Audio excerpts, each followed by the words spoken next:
most private practice owners are managing their practice to a cash in the bank, right? Do I have cash to cover my expenses, support my lifestyle? The hygienist won't drive as much dollar production in a given day as a doctor. But when you're thinking about a hygienist as a fixed cost, we're going to pay that person to be there 8 hours every day. And it's going to be the same cost no matter if they see one patient or if they see 8 patients, right?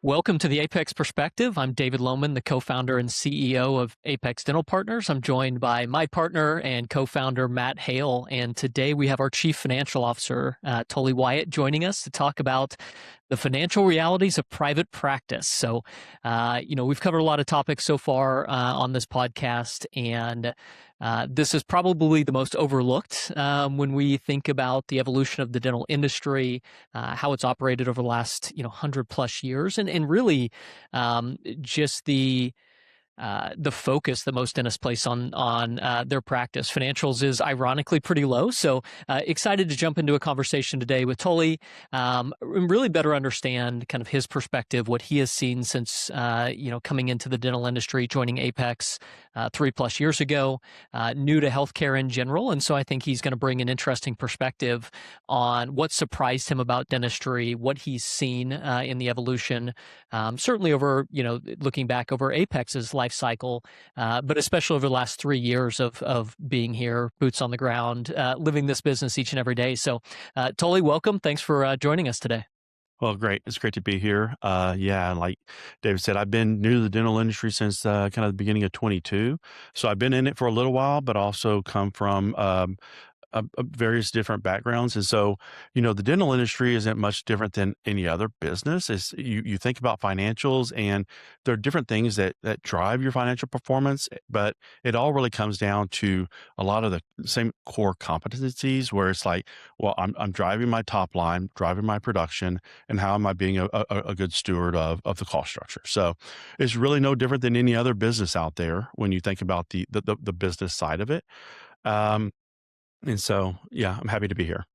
Yeah, thanks. I think that's right at a high level, Tully. I think one of the things that is kind of forced or deprioritized financial literacy, sophistication in this industry is it always has been and still very much is a mom and pop industry. It's dominated by solo practitioners, small business, and different than some, the business owners in this industry are largely clinicians. Doctors are trained in a completely different language, if you will. Financials aren't covered heavily through dental school. Really understanding your P&L, the drivers of it, the driver of your success, isn't always something that's kind of taught or prioritized even in learning. And we've seen that both across very successful practices and those that have struggled financially. So I'd just be kind of interested in your take as you came in here. What were some of the biggest surprises to you about dentistry and kind of where financial literacy, if you will, and using that in terms of, how familiar a doctor is truly with the financial health of their practice versus other businesses, both small and large, that you've, been exposed to throughout your career? Yeah. So I wasn't necessarily surprised by financial literacy or kind of some of the administrative efforts by the doctors, because in a prior life, I actually dealt a lot with M&A as it relates to healthcare services. And so I've seen it across all types of healthcare companies so it's not unique to dentistry, where you have a doctor who is very strong from a clinical standpoint, but that's not their strong suit from a personal standpoint. So, it's no different than any other company where somebody may be really strong at sales, but they may not understand, the financial side of it. What I'd say about, doctors and the difference between kind of a solo practice versus being part of a company like Apex is when you're small or you're an individual owner, you're probably managing everything by one line item, and that's how much cash you have in the bank. And so the cash in the bank is really taking your entire P&L and smashing it into one line item. And so while there may be a lot of stress and a lot of understanding of what's driving my bank account, you don't necessarily break it apart and understand, well, what's the individual items that is driving that, right? And so you're driving it based off of one number is kind of how you're doing it. That's how I view it as when you're dealing with on a sole proprietor or from a solo practice standpoint. Totally, that's an interesting point. I mean, we see that a lot. You and I have talked about that a lot. Um, Most private practice owners are managing their practice to a cash in the bank, right? Do I have cash to cover my expenses, support my lifestyle? And if you think back, prior to the last 5 years, prior to inflationary pressures, wage inflation, shortages in labor market that have driven cost increases in the practice, it's been a fairly stable, slightly upward trending industry and business, and the evolution of dental insurance. We can all bemoan it, but the reality is it brought a lot more patients into the market, brought a lot more patients into their regular hygiene appointments, the opportunity to see a dentist, and so, some of those tailwinds I think offset the minimal inflationary pressures over the last 10 or 15 years up until about 5 years ago, where cost pressure started to far outpace kind of top line revenue gains in many ways. And so I'd be interested in kind of hearing your perspective on why you think truly understanding the financial health of your practice is more important now for a practice owner, a doctor, regardless of kind of your employment status. Why is that more important now than it has been kind of historically in your mind? I don't know. It's like, when I joined, I probably couldn't have joined at a worse time because I joined in January of 22 when you had a very rapid inflationary pressure on the wage side, specifically on the hygiene side. You started to see it also coming through on some of the supplies side as well, but mainly on the wage side. Um, and so at the same time, from a consolidated standpoint, from a group standpoint, there was rapid increase in interest rates as well. So a lot of pressure on on your EBITDA margins, a lot of pressure on liquidity. There's a lot of just pressures in general. Hmm. Um, at the same time, that we were probably a little bit behind the curve on our ability, or the window hadn't opened yet on the ability to go through and really get our payer rate increases, right? And so it's really, you really have to be thinking about this from a long-term perspective and really planning it from a long-term perspective, because you're going to have slight step changes in your insurance over time, but your cost structure is always going to have a natural trend to inflationary pressures. That's just the world we live in and we've always lived in. So being able to be proactive and moving on the rate side and understanding how you can drive production, driving production from a clinically sound standpoint. That doesn't need to be stated, but always drive production, be more efficient so that you can weather those little storms that come, because they're always going to come. When you're coming towards the tail end of your insurance, or kind of your window for your insurance, you're always going to have that pressure where your margins are going to try to be coming down. So thinking about it long term, thinking about what really drives your profitability and your margin is, you got to have that financial awareness so that you can constantly be improving or maintaining your financial profitability. Yeah, I think that's interesting. Matt, I know it's something that you and the operations team have focused a lot on is this concept of the business of dentistry, both with our supported doctors, our office managers, our entire ops teams, truly understanding. For a long time, I think this is a space, and this is healthcare more broadly, that has said, look, talking numbers is bad. We're here to help people. And you and I, Matt, for 11 years of building this business, have had a very different view of, look, you can't run a good healthcare business long term without it also being a successful, financial business, and vice versa. You almost are not going to be a great healthcare business without some financial success following as well. And so we, from the very beginning, have had a different view. But I think, during this period that Tully talked a little bit about, spreading that financial awareness, understanding, has become increasingly more important. And so, Tully, when you are sitting down, I think a lot of doctors that may be listening to this are probably nodding saying, yeah, look, I've always, when my cost structure was fairly fixed or fairly flat, I kind of knew exactly what I needed to produce each month to, to have the cash in the bank at the end of the month, into the quarter, into the year, to meet my needs. I think a lot of doctors were caught flat-footed when costs started increasing, and all of a sudden producing to 100K a month or whatever that number was for you may no longer, or likely no longer, put the same cash in the bank. And so, and at the same time, you focused a lot or talked a little bit about, insurance reimbursement increases. I'm guessing a lot of doctors right now are listening to this and kind of pounding the table going, look, I'm not getting those. Those are increasingly challenging as a solo practitioner. With that in mind, Tully, when you're talking with our doctors and other doctors about understanding the line items in their P&L, how should they think about it? How are you talking? What areas of focus? I know we say, look, you don't really need to understand 25 different lines in detail. These are the main drivers. What are you pointing people to, or what would you point doctors that are listening to this to as they try to understand the health of their business?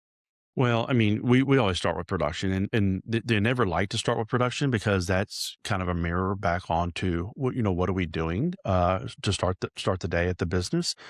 But the reality is it really all starts at production. And even though we talked on it just a little bit about what is the combining everything down into one line item and it's cash, you still have that mentality, even some of our larger practices that are very successful. I had a conversation with a doctor not too long ago, and they're like, "Hey, man, I know we're going to have a really tough month. I just have to do more." And I'm like, "Well, this isn't all about you doing more. This is about your team doing more." And so there's still this mindset, even in some of our most successful practices, where GP has to drive, and then the rest of it's going to come along on its own. But it's like the practices that do really well. The doctor is engaged with the hygiene, and they're as a team they're driving their production, and then also those practices, they're looking for opportunities of, well, okay, is specialty an opportunity in my practice? Well, now I don't have to rely just on GP driving production and covering this huge cost structure, because this cost structure is going to be in place whether or not you're part of the Apex team, or if you're on your own. You're going to have facility costs, you're going to have people costs. Those costs are going to be there regardless. And those costs are constantly increasing over time. There's nothing you're going to do to stop the natural inflation over time. So you can't get stuck on a number. That's one thing. You can't get stuck on a number as a doctor going, well, if I just produce this, I'll be good. Because every year your cost structure is going up. So every year you have to think, well, my production has to go up as well, whether it be through rate increases. And if those rate increases aren't keeping up with inflation, then you have to think about, do I expand my skill set? How do I become more efficient with my team? How do I make sure that my utilization is ideal, right?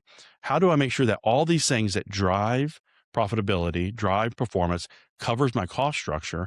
How do I make sure that all that's happening? And so what you see is, even with I sit down with a number of doctors, what you see is there's always a focus on, well, this is what I'm doing, right? And it's not just about what you're doing, it's how are you leading your team so the entire team is doing the best they can. Yeah. So you're really talking about the difference between working in the business and working on the business. It's so hard to take a step back and spend some time working on the business, thinking about the broader picture.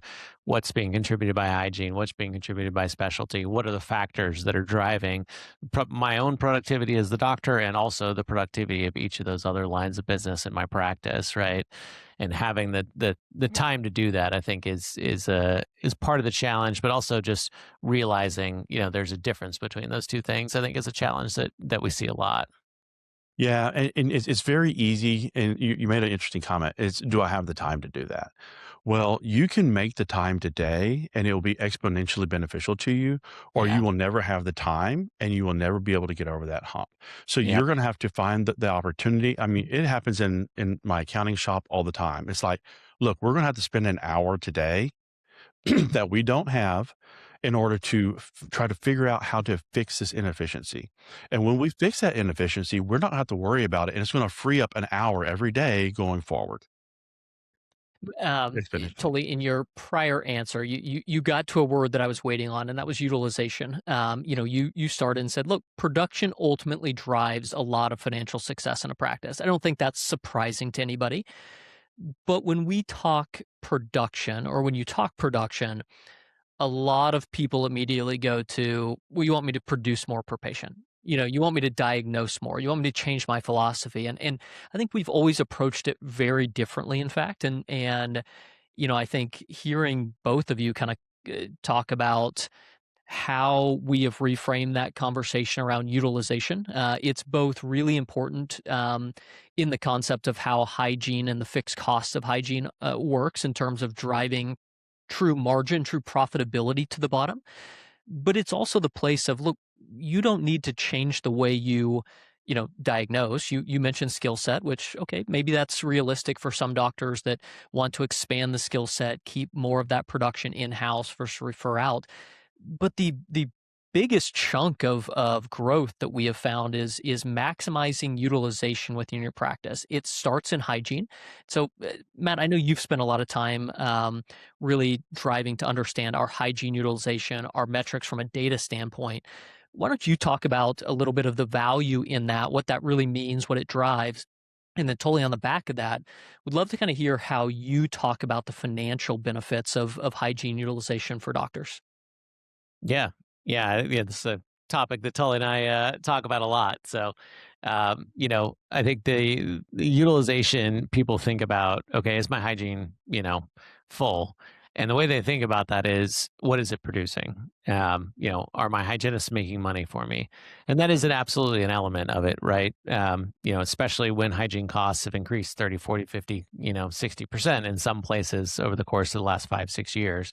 So that's certainly one element of it. But I think the piece that people don't think about as much is, that hygiene exam is the start of the whole success cycle for your practice, right? So if you're not getting enough exams, or you're not getting as many exams as you could or should be, then you're not diagnosing as much needed treatment as you could or should be if you were seeing those patients, right?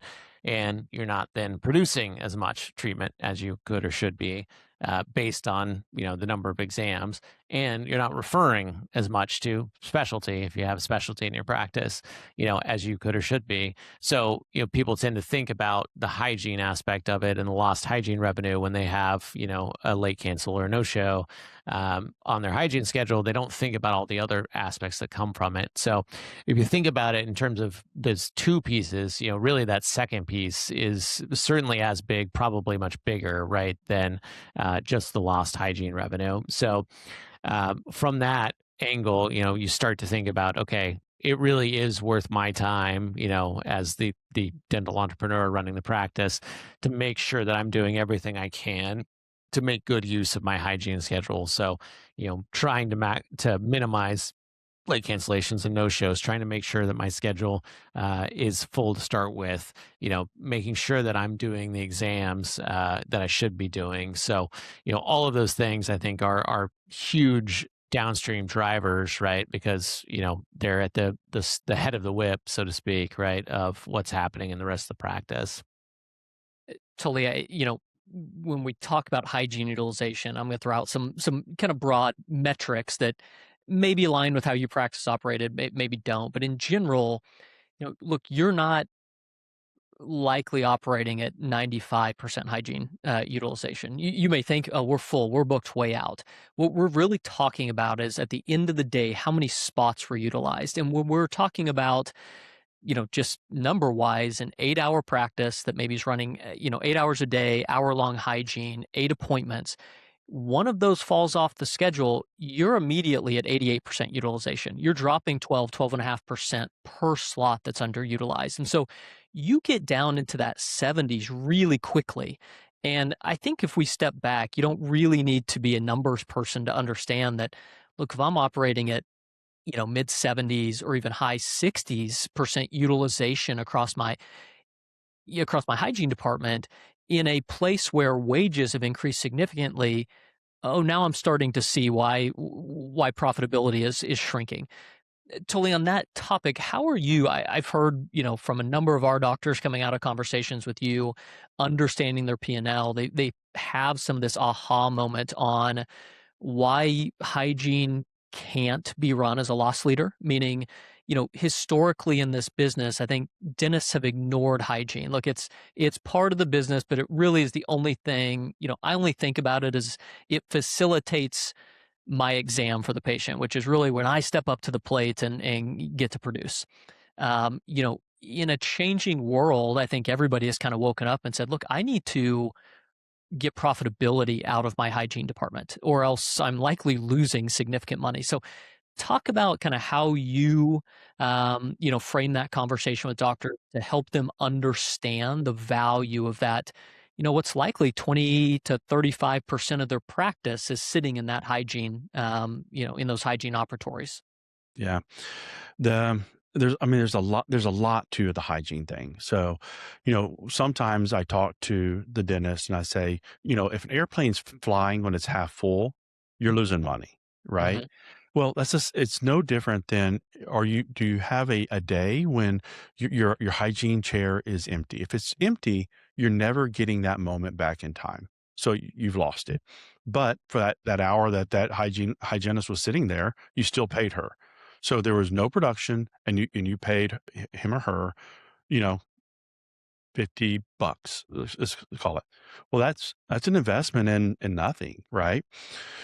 So that's a concept of, well, you really can't afford to have self-inflicted wounds where you haven't filled the schedule. The patient, we can talk about patients later, but the patient has changed in the last 10 years where there's a little less loyalty but that's something that everybody deals with. That's not unique to Apex. That's every single, and it's not just dentistry either. All medical fields is dealing with a patient that is a little less committed to showing up to their appointment, right? But when you talk specifically about hygiene, um, the important thing that when I talk to doctors, and I'm a little look, I don't come from the dental space, so I'm a little I don't I don't I try not to be offensive, but I'm a little bit more black and white. I'm like, listen, I know you probably don't like to hear this, but for every dollar production, a hygienist will make more money than you. And so it's like the hygienist won't drive as much dollar production in a given day as a doctor. But when you're thinking about a hygienist as a fixed cost, we're going to pay that person to be there 8 hours every day. And it's going to be the same cost no matter if they see one patient or if they see 8 patients, right? At the end of the day, every dollar of production that a hygienist does, about 80% of that falls to the bottom line, right?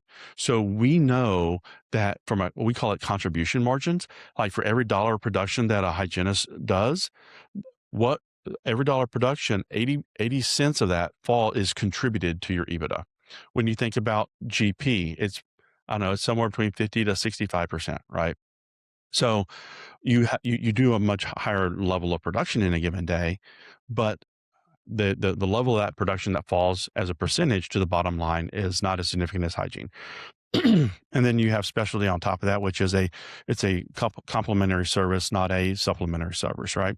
And so you can think of about that somewhere in the 50% range. So I know that again, when I talk to doctors, I'm like, I'm not trying to be offensive, but the reality is from a dollar production from hygiene, that you get a higher percentage that fall to your bottom line.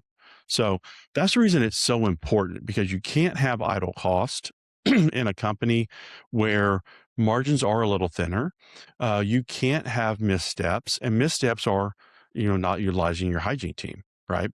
And the other thing that I really try to focus on is a hygienist is not an individual that's over here, not part of the team.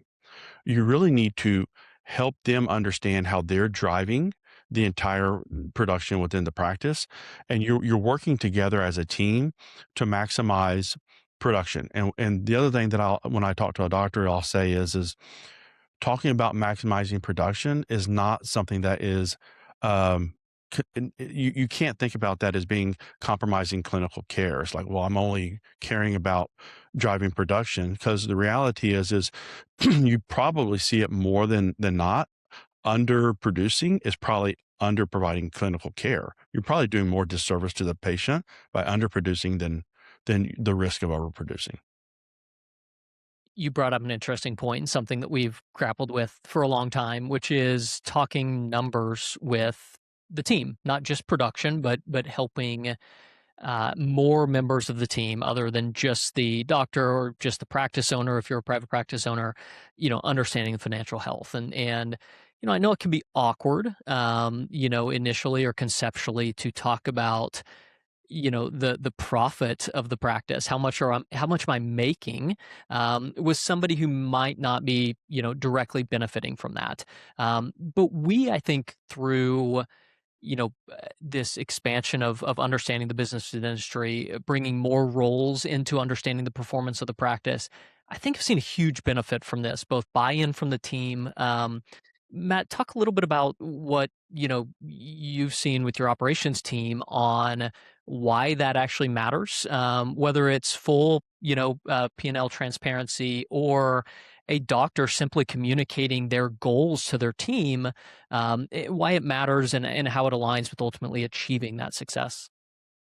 Yeah, sure. I mean, there's lots of people that take different approaches on this, right? There's a lot of ways you can go about it, all the way from zero transparency, you don't talk about it at all, to practices that post their P&L monthly in some cases, right, and on the break room board. So there's a lot of different approaches. I think the what you're after truly is people understanding that they're part of the team and that what they do has impact on everybody else, right? So, in our organization, our mission is to serve others and change lives, right? But there's an aspect of that of we've got to be a healthy business, as you referenced earlier, right? In order to do that effectively and able to do that over the long term. So we talk about no money, no mission. So we're all part of the mission. We're all part of making that happen. And part of that is making sure that we're, have a healthy practice. In our organization, every practice is led by its office leadership team, who really are the dental entrepreneurs who are driving that practice forward. And so, it's critical for them to be A, understanding the numbers, B, talking about those with their team, because every team member has to have a hand in driving progress. Otherwise, it's just too much for any one person, really, especially when you talk about a multi-doctor office where you've got a large team. If one person is trying to push things in a certain direction, it's challenging, right? When you've got a large team. If every person on that team understands their role and how they contribute and what they need to do in order for the team to achieve its goal, well, then that problem gets a lot easier. So that's a little bit about how we try to address it. We try to help our dental entrepreneurs talk about goals with their team, talk about how each team member contributes to that goals, and then get their buy-in and going and achieving that. There's a whole other side of this conversation, right, around incentives and whether you share and profit share and all of those aspects of it. I don't know if we'll have time to get into those today, but I think there's an important piece of this of just helping people understand that what they do matters, not just in terms of the care they deliver, that's a given, but in terms of how they approach their job every day determines whether or not the team achieves its goals and whether or not the practice is a healthy business. Yeah. And let me just say something to that, because Matt made a couple of comments in there. It's about understanding. And I honestly think that the average dentist, and you don't have to say dentist, the average person doesn't understand financial statements, right? Now, from a number of the conversations that I've had a wide range of kind of dialogue. And what you see is the individuals who are open to truly understanding what is really driving my production. And it's not total production. It's okay. Well, is it GP that's driving my production? Is it hygiene? Is it special? Is it something else? But truly understanding what is really driving that number. at the same time, trying to understand what is driving my cost structure. And what you see is, and look, I'm guilty of this in my personal life, where if I don't understand something, then I become a little bit disengaged or a little bit dismissive and not open to understanding. The doctors that I've talked to that are engaged and like they leave their pride at the door and they go like, listen, I don't know this stuff. Teach me. And understanding it. I mean, truly understanding, not memorizing it. You can go back to college and go, well, I memorized for this test and I don't remember anything from that class. Right. But if you take the time and go, well, help me understand what really is driving this. What is really motivating production? What is really containing my cost? And how does my production and my cost relate to each other? If I see this one month, then this is what I should expect. When you really start to try to have that level of understanding, then what happens is you have confidence in your financials, right? You have confidence in understanding, well, this is why last month was what it was. And just because I have some unfavorable variances isn't a bad thing. I understand. I use my understanding of the financials to say, well, this was an unfavorable variance, but that's okay because I know this is what happened, and I can correct that going forward. If you're only doing it saying, hey, tell me the metric that I need to look at on the financials that's most important, so that I can make that metric be where it needs to be, then in a month where it does you don't hit that metric or you really exceed it, you don't know if that was really a good month or not because you may have a month where you only have you know, 15 business days. Well, that month is not even close to a month where you have 21 business days, but you're trying to focus on a metric without understanding what that really means. So, This is really the context around the metric, right?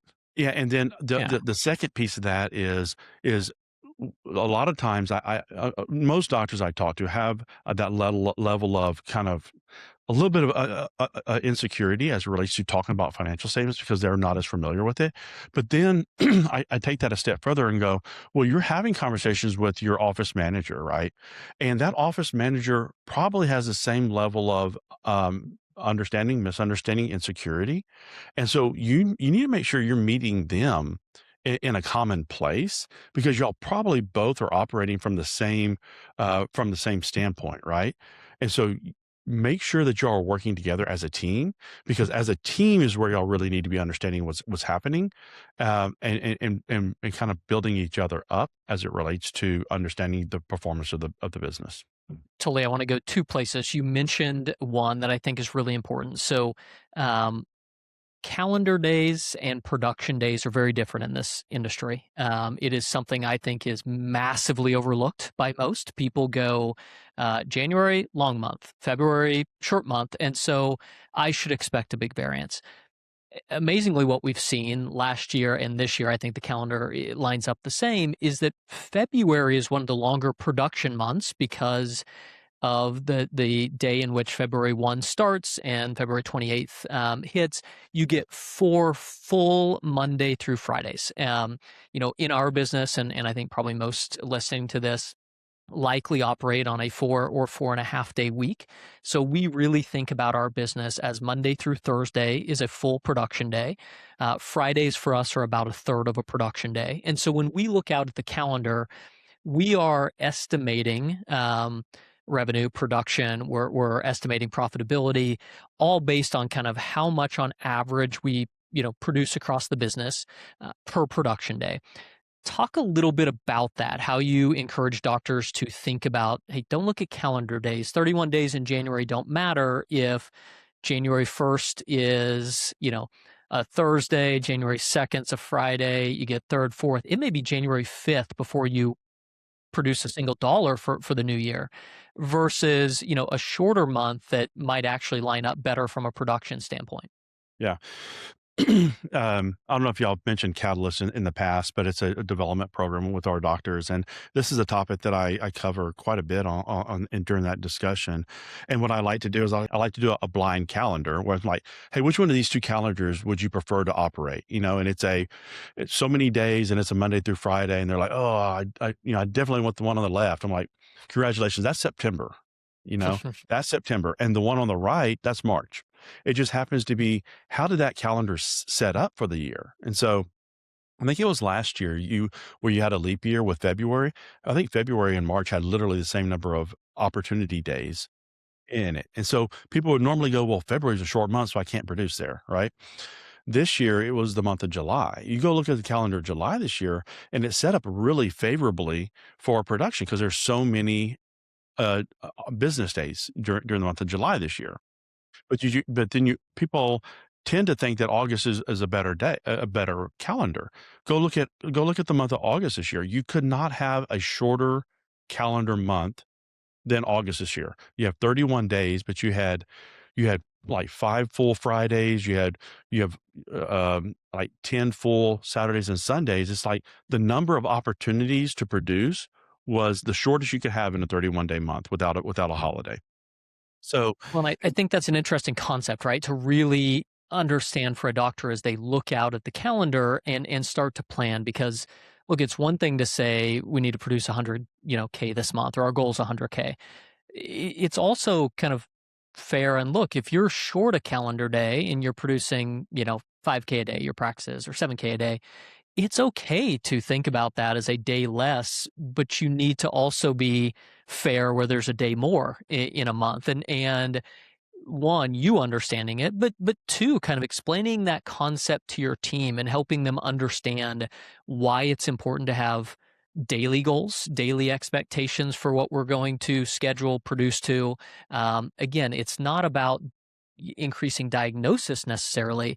It's about utilizing the schedule most efficiently. I want to shift just a little bit to can I say just kind of individual. one thing about that, David, just real quick? I think what I always tell people is really when you look at a calendar, you need to not only look at how many days are in it, but what day of the week it ends on. Because if you really, there's so many practices that will push to the end of a month and then just stop production. And if that production, if your last day of the month is in the middle of the week, the rest of your week falls apart. And so I really encourage office managers or regional managers and doctors work on a week to week standpoint instead of a monthly standpoint. Make every week, it's almost like a marathon. If you can make every week really successful, then you take a lot of the volatility out of your production that comes with the concept of a calendar month. So I'll leave it Totally. at that. I want to go back because I don't think that's as obvious to somebody listening of what you just said. So your comment was that a lot of practices we see almost limp into the end of the month. So they kind of take their foot off the gas those last few days. And you're saying, look, if the last day is a Monday, a Tuesday, even a Wednesday, you've let your foot off the gas, and it's really hard to immediately push again, on Thursday and Friday once you've let that momentum go. And so you're saying that, look, if you're thinking about a calendar in terms of production in months, you run the risk of kind of getting soft towards the end of the month and then having a slow start to the following month versus breaking your goals down. I've said daily, you're talking about weekly. We have found, I think, as a company, that the shorter span that we set goals or orient people around, the more success we have in hitting those goals. And I think that's consistent with what you're saying.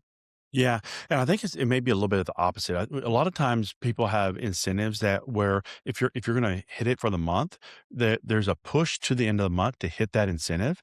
But what they do is they're so focused on, let's say the month ends on a Wednesday, they're so focused on getting everything scheduled and fully utilized through the end of day Wednesday that the schedule's half full on Thursday and Friday. And so Hmm. you're like, and then there's no time to recover. You finally are like, oh man, we had such a great month. Well, you put yourself behind the eight ball literally for the next month because you started off with low production, right?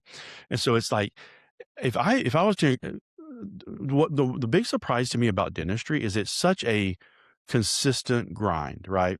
It can be a really positive experience, but I know that the dentist and the offices they're grinding it out week to week.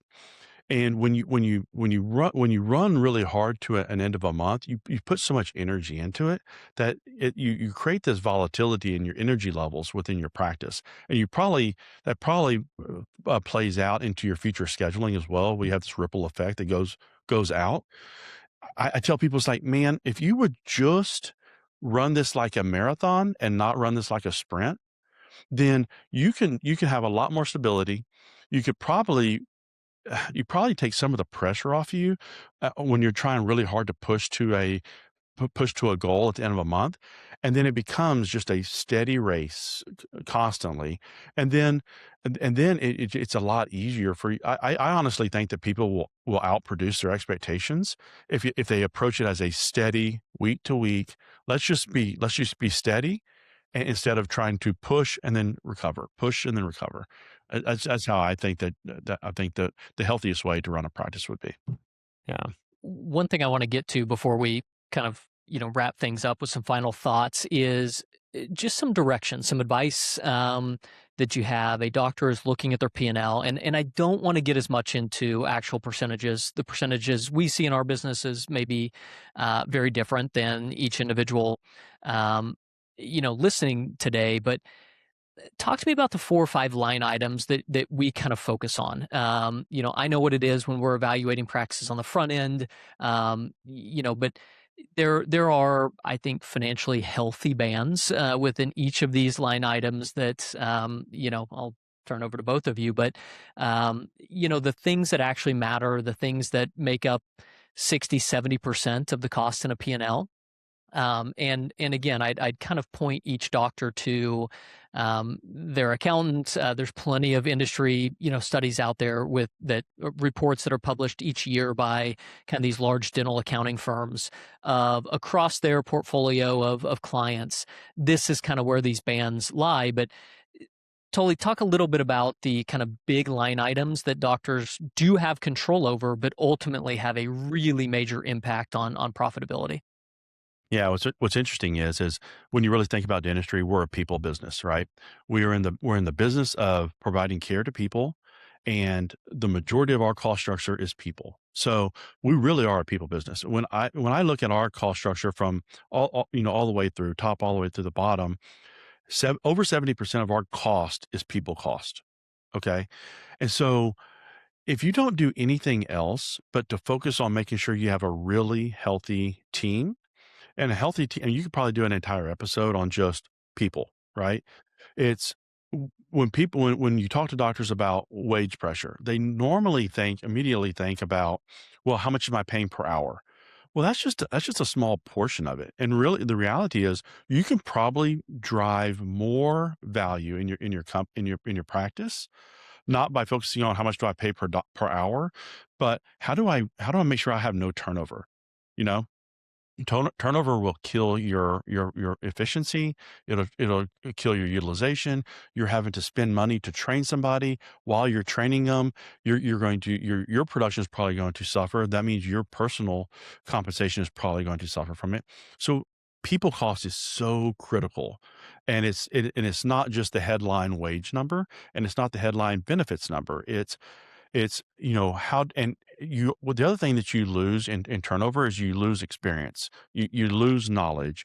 You lose the person that, if they were a really quality person, that, let's just say, they retired, right? And now that person used to know how I thought, right? And they could they could do things for me and I wouldn't have to ask them. And now I have to think about telling this person to do this, to do X, Y, or Z. That doesn't come natural. Now you're having to spend more time educating on, these are my preferences, whether it be an office manager that retires or a dental assistant that retires and does something different. You're having to train and retrain, and you lose efficiency. Now you probably think about that as a production issue, but it's really a people issue, and it's really an inefficiency in your people cost structure. One thing I want to point out, just for those listening, when Tully talks about 70% of our cost structure as people, that includes doctors. So, look, the band for what we see in terms of team in a really healthy practice, including payroll tax, benefits, base compensation, that range really needs to be in that 25 to low 30% to ultimately have a long-term healthy practice. Some of the other line items we really focus on, look at lab and supply costs. We often see practices where there's not a budget, there's not an expectation. And so your team is just ordering to make sure we have we're never without. That's a really, I think, dangerous place or dangerous way to run your business. Again, if you're not talking about kind of profitability with the team, and most of you aren't, it can be fine. They don't know whether keeping, a 6 month supply of 2x2s is good or bad. And so, we really look for healthy ranges of lab and supplies as a percentage of production. And then the final, well, I guess there's marketing. Some of that is within your control, some of it's not. If you're a practice that's in a really competitive area that's really got to drive patient flow to increase utilization, ultimately drive production, you're probably spending more than a practice that's larger, mature, has an established patient base with a really healthy recall program.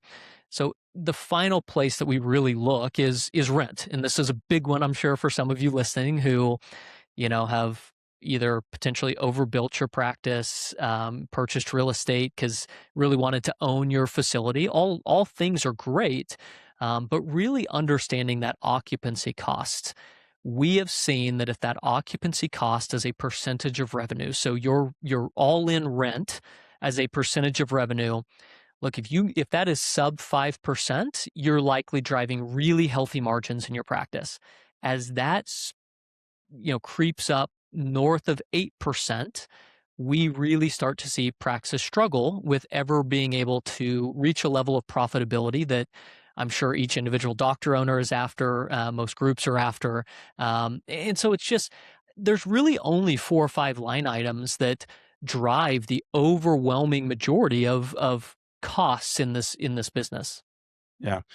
The other thing is making sure that you're keeping up with your facility, because some of the things that we see post affiliation is practices who have really deferred maintenance on their dental equipment, or that they have space that's really tired, and that space that's really tired. The reality is you're creating a probably an unfavorable patient experience, even if that patient's been there forever. As soon as you give them a reason not to come, they're going to point to something that's like, well, this is tired. This place is tired, and it doesn't feel like a place that I want to go and get my dental care.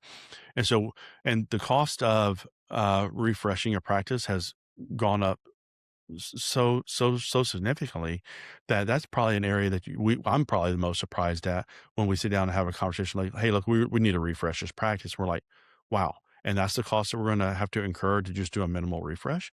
But the other side of it is you're going to be spending the money on marketing if you don't keep your practice fresh. Yep. Well, we always have endeavored to leave each episode our guests with a final question here. Totally not to put you on the spot, but I think as we wrap up, if you leave, the listeners here with kind of one piece of financial advice when it comes to, or one piece of advice when it comes to understanding the financials of their practice, what would that be? I'd say my overarching advice is try to really understand what the P&L is. Don't try to memorize it. If you understand the P&L, and the reality is your P&L is simply a reflection of what your operations are. The P&L is not separate and apart from your practice. It is a mathematical representation of the health of your practice. And so understand what's driving your practice. Understand what what you can and can't control, but understanding of the P&L is the most important thing, not memorization or just trying to hit some industry metric because it's a term that somebody told you need to understand. Well, and I think that's an interesting point of, we talk a lot about this. Look, it's hard, right? This is, and we've said it internally a lot, it is a foreign language for most people who don't have a finance or accounting background. It's not that it's conceptually difficult, but it is scary. It's something that's, is, I guess, scary if you've haven't been really exposed to it. It is a different language than most people talk or think about. It's a different training and background. But I promise you, those who understand it, your accountants, your advisors, they'll be excited to help you learn it as well. And I think just really being patient with yourself, taking the time to truly understand it, as Tully said, not memorize it, not just go, yeah, okay, that percentage should be X or Y, but the why it should be there. What does that mean for other line items in my practice? What flexibility does that offer me personally, professionally, financially, if I'm in the right zone or out of the right zone? And so I think it's a great point. And something that I know we're always happy and excited to talk to doctors about, whether they're members of Apex already or somebody trying to understand how to think about their business and whether or not it might be financially fit and in the right place for a partnership. So, I think we'll maybe leave it at that. And Tully, thanks for Thanks joining us, Tully. Yeah, my pleasure.